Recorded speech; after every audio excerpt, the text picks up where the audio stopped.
Hello student, welcome to my channel. मैं सितांशु शेखर।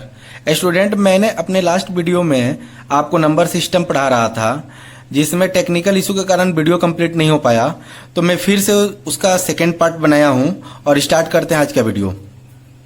मैंने आपको लास्ट वीडियो में लास्ट टॉपिक जो था रेशनल नंबर और इरेशनल नंबर बताया था, तो मैं फिर से एक बार रिपीट करना चाहूंगा, आपको रिवाइज कराना चाहूंगा। मैंने बताया था कि रेशनल नंबर मैंने आपको अच्छे से डिटेल में वहां पे समझाया था कि ऐसा नंबर जो p बाई क्यू के फॉर्म में लिखा जाए और q does not equal to 0, जिसमें कभी भी डिनोमिनेटर जो है q डिनोमिनेटर 0 ना हो, उसे हम रेशनल नंबर कहेंगे। p बाई क्यू के फॉर्म में लिखें और जहां पे q does not equal to 0। आप याद रखिएगा कि डिनोमिनेटर कभी भी 0 नहीं हो सकता है और हमारा rational number p by Q के फॉर्म में होता है। एक चीज आप याद रखिएगा, रेशनल नंबर में कभी भी अगर 0/4 है तो a चलेगा, 0/4 है तो a चलेगा, क्योंकि 0 कहां पे है? p के जगह पे। लेकिन 4/0 अगर है तो 0 कहां है? q के जगह पे, तो a नहीं चलेगा। 4/0 है तो नहीं चलेगा, 0/4 है तो a चलेगा। तो रेशनल नंबर आप समझ गए होंगे, p बाई क्यू के फॉर्म में हो और जिसका डिनोमिनेटर q 0 के बराबर ना हो। मैंने यहां पर आपको नोट डाल के एग्जांपल लिखाया कि अगर 0/4 है तो ये चलेगा, लेकिन 4/0 है तो ये नहीं चलेगा।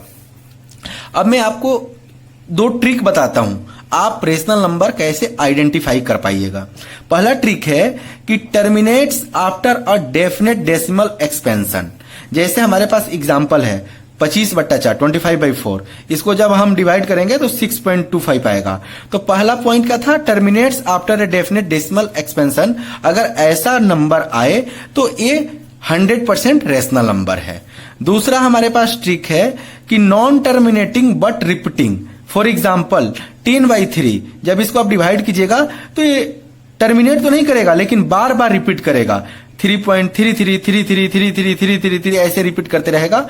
तो ये दूसरा पॉइंट हुआ आइडेंटिफाई करने का रेशनल नंबर का। पहला होता है terminates after a definite decimal expansion, और दूसरा होता है टर्मिनेट तो ना करे लेकिन रिपीट करे, उससे हम रेशनल नंबर आइडेंटिफाई कर पाएंगे। जैसे पहला हो गया और ये दूसरा, दो हमारे पास ट्रिक हो गया आइडेंटिफाई करने का। फिर मैंने आपको आगे बताया था कि इरेशनल नंबर, आपको बताया था कि जो नंबर p बाई क्यू के फॉर्म में लिखा जाता था वो रेशनल होता है, जो p बाई क्यू के फॉर्म में नहीं लिखा जाता वो इरेशनल होता है। जैसे इसका भी आप आइडेंटिफाई करने का तरीका समझ लीजिए।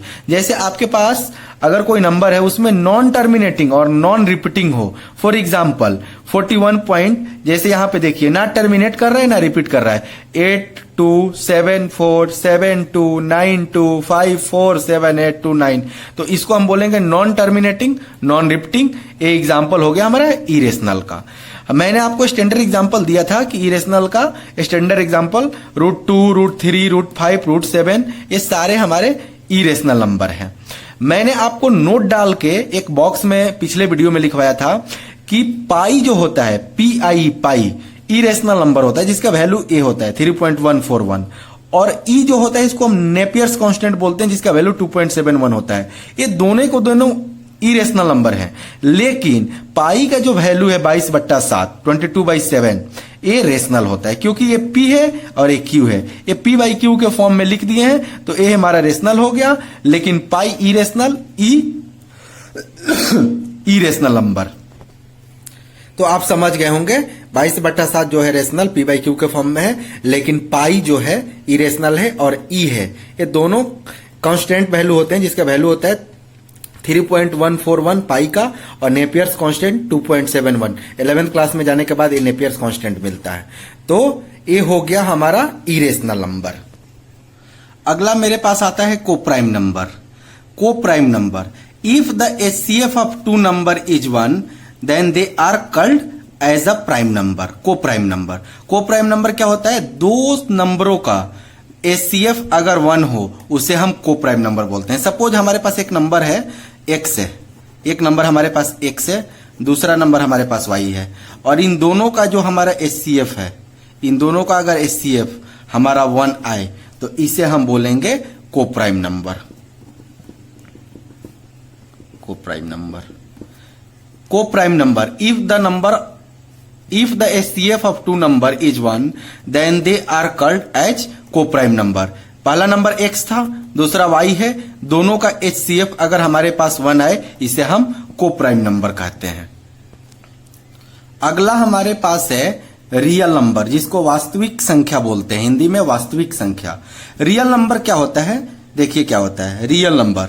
रियल नंबर जो होता है हमारा rational number plus irrational number. जितने हमारे पास रेशनल नंबर है और जितने हमारे पास इरेशनल नंबर है, अगर हम दोनों को कंबाइन कर दे तो ये हमारा बन जाता है real number. Rational number plus irrational number, total अगर हम एडिशन कर दे, जोड़ दे, ये टोटल का कॉमन जो समूह होता है, टोटल ग्रुप जो होता है rational plus irrational equal to real number होता है। फॉर एग्जाम्पल, जो भी रेशनल नंबर होगा, suppose natural number, whole number, even number, odd number, integer, prime number, coprime number, composite number, ये सब हम P बाई Q के form पे लिख सकते हैं कि नहीं? तो ये हमारा क्या हो गया, रेशनल नंबर। ये सारे नंबर को हम P बाई Q के फॉर्म में लिख सकते हैं। और जब हम P बाई Q के फॉर्म पे इसको लिखेंगे तो ये हमारा हो जाएगा रेशनल नंबर। और हमारे पास इरेशनल नंबर क्या है, पाई, ई, √2, √3, √5, √7 एक्सेट्रा। तो आपको क्या पता चला, रियल नंबर। रियल नंबर वैसा number rational plus irrational number को जब हम जोड़ते हैं, या इसका जो भी कॉमन समूह होता है, इसका जो भी ग्रुप होता है, ये सारे ग्रुप जो भी रेशनल और इरेशनल के होते हैं वो हमारे रियल नंबर कहलाते हैं।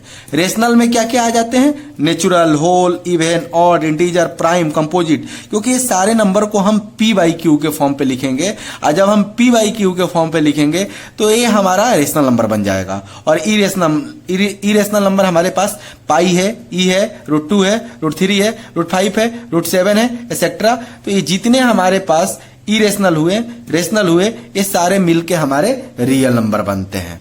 आप शायद समझ गए होंगे। तो चलिए अगला नंबर पढ़ते हैं। अगला नंबर है हमारा कॉम्प्लेक्स नंबर। आपको कॉम्प्लेक्स नंबर अभी आपके सिलेबस में नहीं है, क्लास 11th में मिलेगा। तो मैं आपको अभी बता दूं कि कॉम्प्लेक्स नंबर, आपको एक इंटरेस्टिंग चीज बताता हूं कॉम्प्लेक्स नंबर के। आपने अभी जितना इसके पहले नंबर पढ़ा, ये सारा नंबर कॉम्प्लेक्स नंबर के अंदर आता है। तो आप एक चीज याद रख लीजिएगा अपने दिमाग में कि दुनिया का हर एक नंबर, दुनिया का सारा नंबर, जो भी नंबर होता है वो सबके सब कॉम्प्लेक्स नंबर होता है और वो कॉम्प्लेक्स नंबर के अंदर आता है। तो चलिए कॉम्प्लेक्स नंबर के बारे में थोड़ा सा जानते हैं। कॉम्प्लेक्स नंबर जो है, जिसको हम Z से डिनोट करते हैं, कॉम्प्लेक्स नंबर क्या होता है, रियल नंबर। और रियल नंबर क्या आया था आपका, रियल नंबर मैंने आपको रेशनल नंबर बताया था और रेशनल नंबर के अंदर आपके सारे नंबर आ गए थे, प्लस इमेजिनरी नंबर। आपका कॉम्प्लेक्स नंबर क्या होता है, रियल नंबर। और रियल नंबर में आपको बताया था रेशनल प्लस इरेशनल, और रेशनल के अंदर सारे आ गए थे। तो सोचिए कि रियल नंबर ही पूरा कवर कर दिया आपका नंबर सिस्टम। और जब रियल नंबर पूरा नंबर सिस्टम को कवर कर दिया तो कॉम्प्लेक्स नंबर बराबर होता है real number plus imaginary number. किसी भी नंबर में एक रियल पार्ट होता है, एक इमेजिनरी पार्ट होता है, दोनों को कंबाइन जब हम जोड़ते हैं उसे हम कॉम्प्लेक्स नंबर कहते हैं। कॉम्प्लेक्स नंबर को हम Z से डिनोट करते हैं और एक क्या होता है, real number plus imaginary number is called complex number. एक यहां पे एग्जांपल देखिए, जैसे हमारे पास एक कॉम्प्लेक्स नंबर है Z is equal to A plus iota B। I को हम आयोटा बोलते हैं, iota. Z is equal to A plus iota B। जो यहां पे हमारा A है, ये रियल पार्ट है, रियल पार्ट। जो हमारा आयोटा के साथ B है, इसे हम इमेजिनरी पार्ट बोलते हैं। और जो आयोटा होता है उसका वैल्यू √-1 होता है। इसको हम ग्राफ पे ऐसे देखते हैं, जो हमारा एक्स एक्सिस है इसमें हमारा रियल वाला पार्ट रहता है, जो हमारा वाई एक्सिस है उसमें हमारा इमेजिनरी वाला पार्ट रहता है। और हम जब ओरिजिन से हम एक कर्व ड्रॉ करते हैं तो जो कॉम्प्लेक्स नंबर का वैल्यू आता है z is equal to a plus iota B हमारा कुछ ऐसे आता है। तो y एक्सिस पे इमेजिनरी, x एक्सिस पे रियल और a हमारा कॉम्प्लेक्स का जो वैल्यू होता है z is equal to a plus iota B, जिसमें a है रियल पार्ट, आयोटा भी है इमेजिनरी पार्ट। आयोटा का वैल्यू होता है √-1 और कॉम्प्लेक्स नंबर क्या होता है? Real number plus imaginary number. ये था हमारा नंबर सिस्टम का सारा नंबर। दुनिया का हर एक नंबर कॉम्प्लेक्स नंबर के अंदर आता है, क्योंकि आप खुद देखिए कॉम्प्लेक्स नंबर बराबर real number plus imaginary number, और रियल नंबर जो है हमारा रेशनल प्लस इरेशनल, और हमारा रेशनल ही जब रेशनल के ही अंदर हमारा सारा नंबर सिस्टम का पार्ट आ जाता है तो हमारा कॉम्प्लेक्स के अंदर रियल और प्लस इमेजिनरी दोनों है, यानी कि दुनिया का सारा नंबर कॉम्प्लेक्स नंबर होता है। और कॉम्प्लेक्स नंबर को जेड से डिनोट करते हैं और a प्लस आयोटा बी इसका स्टैंडर्ड फॉर्म है, जिसमें a real part, b imaginary part, जो आयोटा बी वाला है इमेजिनरी पार्ट, और आयोटा का वैल्यू √-1 और a होता है हमारा कॉम्प्लेक्स नंबर।